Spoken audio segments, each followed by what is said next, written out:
his own original series on Unified TV. A lot of you know him by Ismael Perez. Ishmael, I'm going to invite you and let's have some fun. I just invited you. Let's hope this works the right way.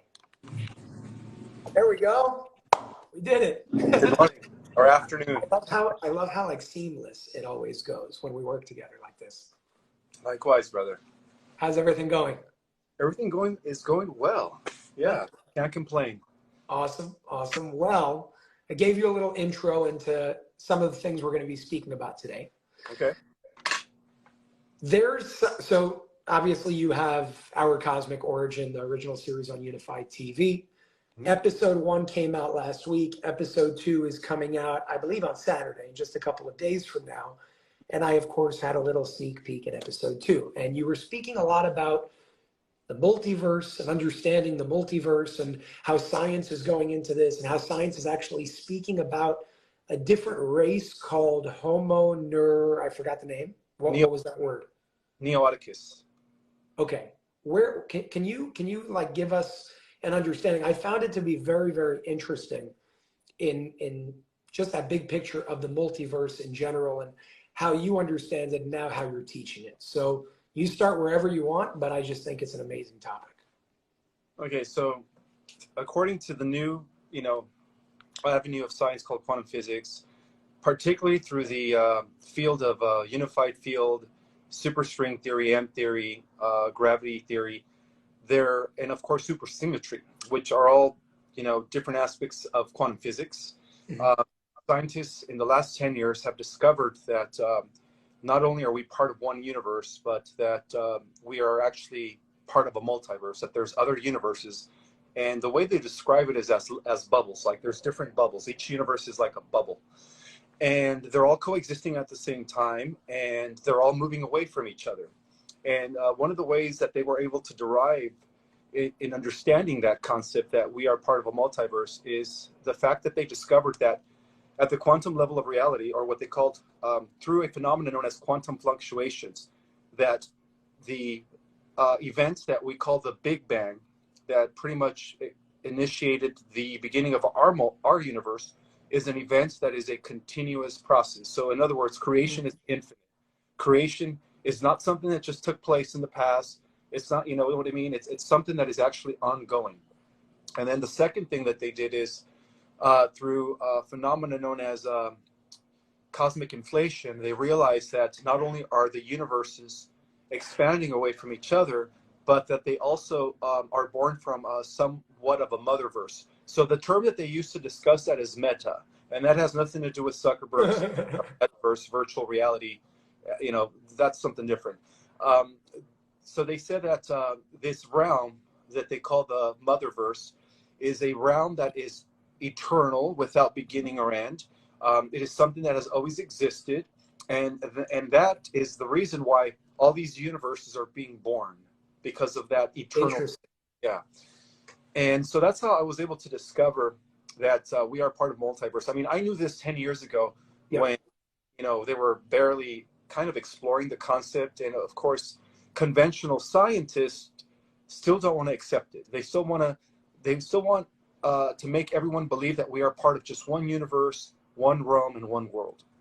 So that is currently being overthrown as I speak, because through their laser interferometry satellite antenna, codenamed LISA, they are actually bringing forth evidence that there are other universes. So when this evidence comes to light to the general public, you realize the entire conventional physics is going to reorganize. It's going to have to rearrange itself based on the new discoveries. And a lot of it has to do with, discovering that we are part of 11 dimensions, but that is just based on the understanding of piercing into the galactic spheres and only perceiving what is known as the 4%. And of course, the 6%, they call it dark matter and dark energy. And so this is where my work comes in explaining that there are colonies, that there are life forms in the so-called dark matter and dark energy. It's just reality vibrating at higher frequencies beyond the perceptible or what their scientific instruments could measure. 100%. They used to call that empty space, by the way, and we found out that it's not so empty. It's actually full of infinity, if anything. And Even with when people speak about 10 dimensions, 11 dimensions, 12 dimensions, because of our language, I think that sounds limited in a way, but each dimension in and of itself, minus the parameters and limitations of language, to my knowledge, is limitless in and of itself. Almost like if I took this pen right here, this pen has a beginning and an end that we perceive. But if I told you, cut this pen in half to a point where the pen will no longer exist, you can't do that. There will always be something to continue cutting in half and half and half and half. And in that way, this pen is actually infinite, even though we perceive it as having a beginning and an end. So there's a question that I want to ask you with a preface before regarding the multiverse as well, because one of the biggest things I speak about, I like to call it the terminology crisis. I think we're all saying the same thing in a different way. And that's the limitation of what causes us to feel like we're divided and separated, because it sounds like we're saying two completely different things. And a perfect example of that is, okay, let's take the Big Bang and let's take creation of this world as we know it today. If you go according to Kabbalah, Kabbalah is not a Jewish thing. It's the mystical side of what many refer to as Judaism, but it's beyond that. It's every religion has like a mystical side. In Islam, they have Sufism. In Judaism, they have the Kabbalah, which is much bigger than any religion in and of itself. So in the Kabbalah, it actually speaks about, and I'm no expert, by the way, this is just from a little bit that I read, a little research that I've done, and some rabbit holes that I've gone through because it interests me. And the deeper I went down, the more I started learning about what they call the light, the vessel, and the shattering of the vessel. Meaning, before we had a physical, tangible world in this world that we experience, there was a point where, because of the law of conservation, which science says energy cannot be created or destroyed, like you said, it's a continuous process. There was never an actual beginning and there will never actually be an end. But there are like almost creations of new world from the energy that was always here because it's infinite. And what Kabbalah calls the shattering of the vessel is pretty much when the spirit world penetrated into the material world. So spirit became matter. And in that way, the shattering of the vessel was this form of like an explosion of light that never ends. Now, within the continuous creation of creation, that is a point that we can say, okay, this happened, right? But before that, time didn't exist, space didn't exist. There was none of that in the world that we're living in today, like relative to what was happening before. There was no before or after. It didn't even exist.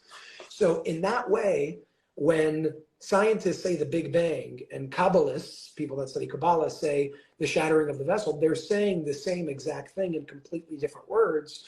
So that's the terminology crisis. They start like going against each other and say, oh no, you're a heretic and you're this and you're that and you're that.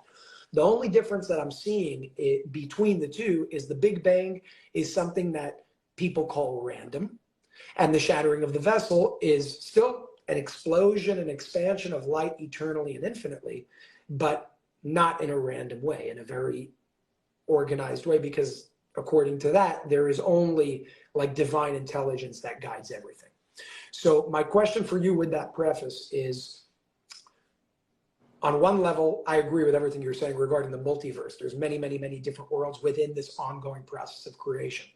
But would you say that within, like if we dive deeper, deeper, deeper, deeper down, there's something that connects all there is no all because it's forever, but the infinity of multiverses, and that thing is what we can call like the source that is one in that way, yet we still experience it broken up and fragmented because we experience different worlds. What would your stance be on that? Yeah, well, in esoteric literature is known as the manifest. You know, it's when the unmanifest is considered the world or the existence of eternity, right? Okay. Spirit. The manifest is when spirit precipitates into the material realms. And that's another way of explaining it. So due to the fact that everything is energy, and even in the realms of the manifest, it's energy vibrating at different frequencies. And that's what divides the different dimensional spheres. See, it's all one light spectrum that is just vibrating on different frequencies. So that's what separates dimensions. But to answer your question, what unifies all the different multiverses despite the infinite number of worlds that exist. It is an underlying field that is connected to that the pre-material realm, to the concept of eternity, that motherverse. See, the motherverse has never had a beginning. So that's where it all starts. You're calling it the motherverse, what I'm trying to explain. Yeah, so the dark matter and the dark energy, which occupies the higher spheres beyond the 11th dimensional galactic spheres that we perceive, is energy that is still all around us. See, most people think that we have to go up to reach the higher spheres of reality into the motherverse, and that is not the case. We are actually in the midst. Dark matter and dark energy is all around us. It's just reality vibrating at different frequencies. And also, the dimensions are not. It's not a location. It's not somewhere out there. The dimensions, they're all coexisting at the same time in the same space. And this is what most scientists are like, this is what mind boggles them. They don't understand how there could be all these dimensions that are occupying the same space at the same time, and how we could, we're like in the middle of it all. But so there is an underlying field that binds and permeates all of the universes, and that is the spirit of the motherverse. The motherverse is infinite. And I understand. Okay. Yeah, I like having these conversations because you break down the terminology, and then we're like, okay, here's the synchronicity, here's the connection. I love this topic. I think this topic has to be spoken about, everywhere. And one thing you said earlier, which I loved, and I completely agree with it, is the fact that science can only measure with the tools that it's created. So by proxy, we're limited by the level of awareness that created the tools that we have. Just because we can measure something doesn't mean everything else isn't there. It just means that our tools can't necessarily measure it. So the next question for you is, how do you think we get to the point where we're no longer limited by the tools that we have right now that stop us from seeing more? Because our tools are mainly physically oriented tools today. Well, what connects us to the other dimensions, Jason, believe it or not, is our dormant DNA. The more we tap and activate our dormant DNA, the more we're going to access other realms and dimensions. Right now, we're only using 4%. Listen, this is a beautiful mathematical correlation. The only reason we're only piercing into 4% of the cosmos, right, and the other 96% is so-called missing, is because by virtue of that, we're only using 4% of our full genetic material. The moment we begin to go beyond the 4%, we're going to have access to more of the light energy spectrum. In other words, we're going to have access to higher dimensions. So cool. Dormant DNA is what connects us. So if we were to use 100% of our full genetic material, we would have access to all the dimensions. We would have access to infinity. You know what I mean? But we have to go in increments because that's how powerful we are. So you spoke about something in the upcoming episode of Our Cosmic Origin. I want to show a trailer right now that nobody's seen before, including you. I told you we have an amazing trailer to share, and I can't wait to share it with you. I want to show it over here first because you speak about how we're entering this new time of a new, really like type of human where supernatural abilities are going to be extremely natural and second nature to all of us. So everybody, I'm going to show you guys a trailer right now on episode 2 that's coming out on Saturday. Episode 1 is already out on Unified TV. And if you want to support Ismael and the work that he's doing, make sure to go to unified.tv/Ismael. And over there is where you'll be able to sign up and support Ismael for the work that he's doing as well. Check out this trailer. Scientists have discovered that not only are we part of one universe, but that we're part of a multi-universe system, that there are other universes out there that exist parallel to the evolution of our own universe. There's about 10 new universes that are being born each day. What distinguishes the 5 advanced categories of civilizations is their ability to harness and use power and energy. Let me explain that we are actually multidimensional beings. There are aspects of ourselves that exist in the 5 harmonic universes. At the cellular level of reality, we are mutating, and there is scientific proof of that. In fact, the scientists for the last 20 years have been talking about the emergence of the next stage of human evolution to the point where they even give it terminology. They call it the rise of Homo neoticus. We are going to witness the rise of humans with supernatural powers. For the first time in cosmic history, our entire universe is ascending due to the events that are now unfolding on this earth.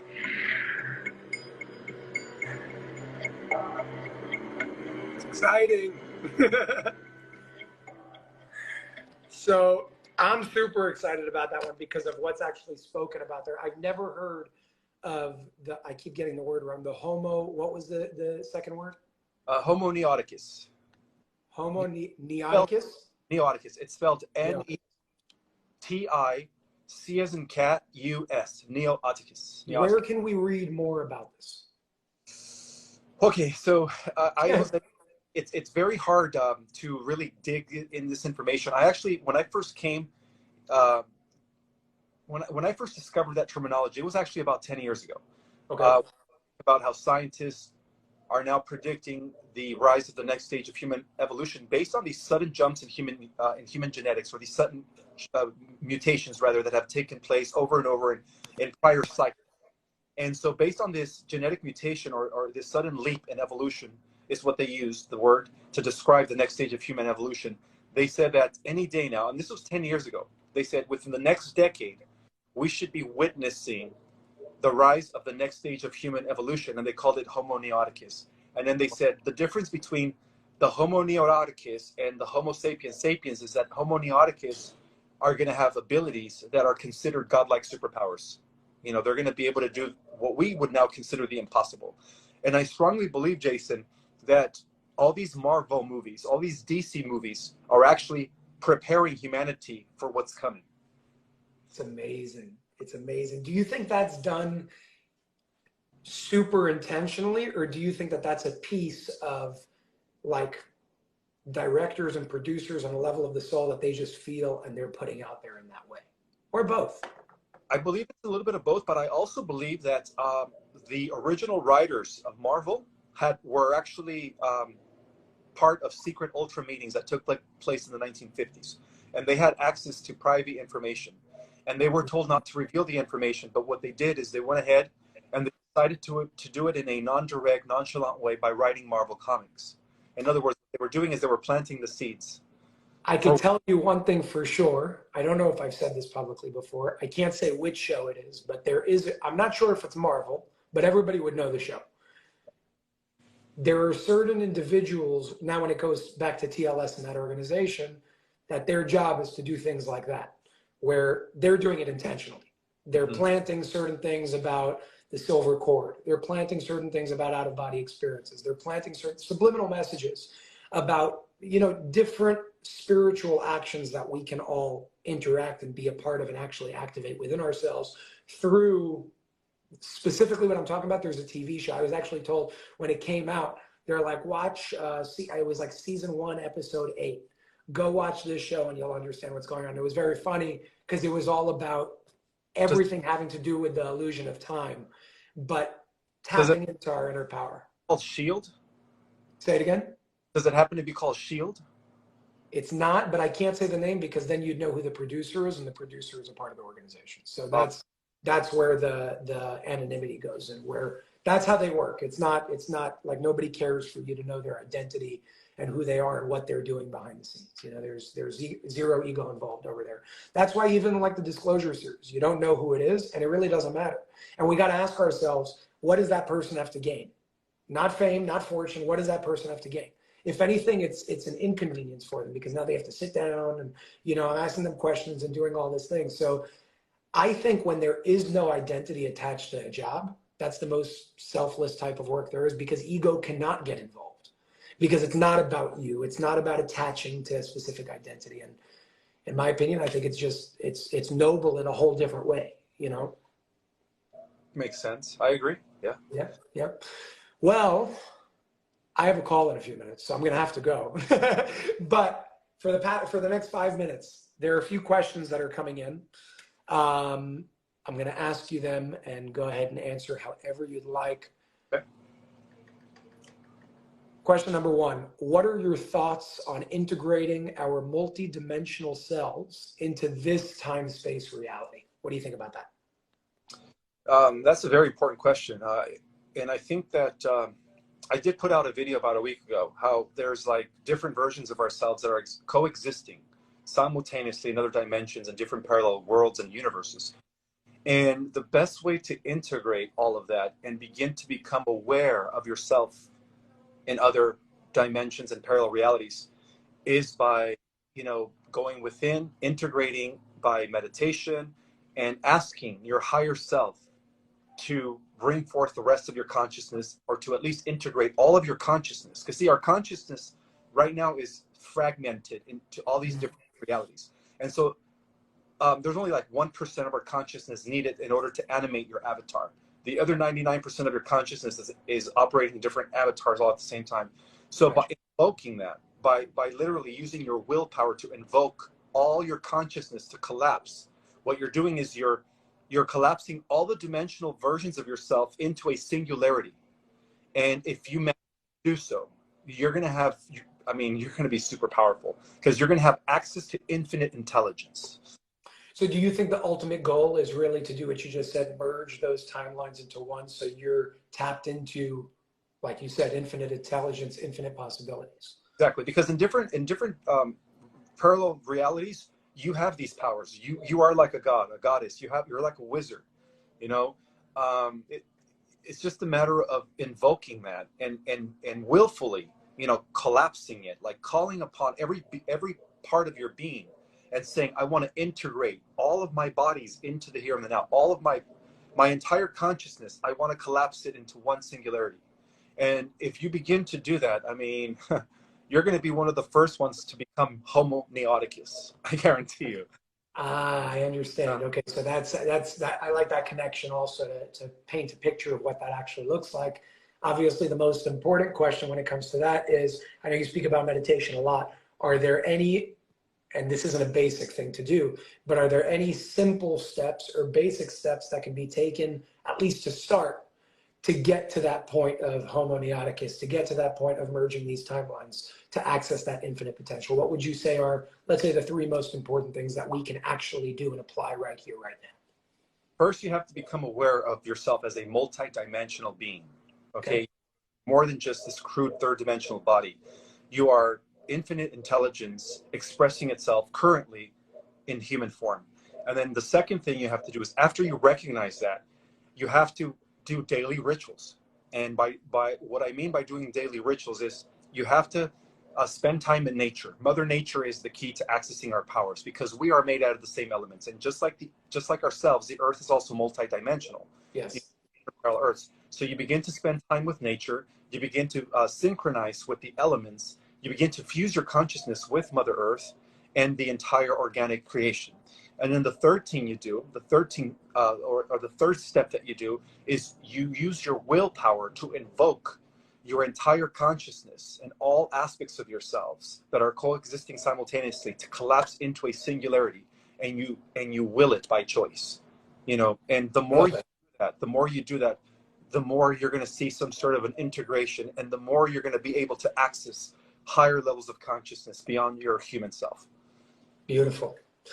I encourage everybody to listen to this, maybe, 20, 30 minutes of some fun and deep conversation. Listen to this multiple times. You may see things differently, just like when you watch a movie multiple times. It's the same exact idea. And as always, Ismael, it's an honor to work with you. It's a pleasure to work with you. I'm enjoying just this, partnership and collaboration that we're coming to do together, and making knowledge and information more accessible for all and open to the world. So thank you. And thank you for the original series and your energy that you're bringing to the Unified TV platform.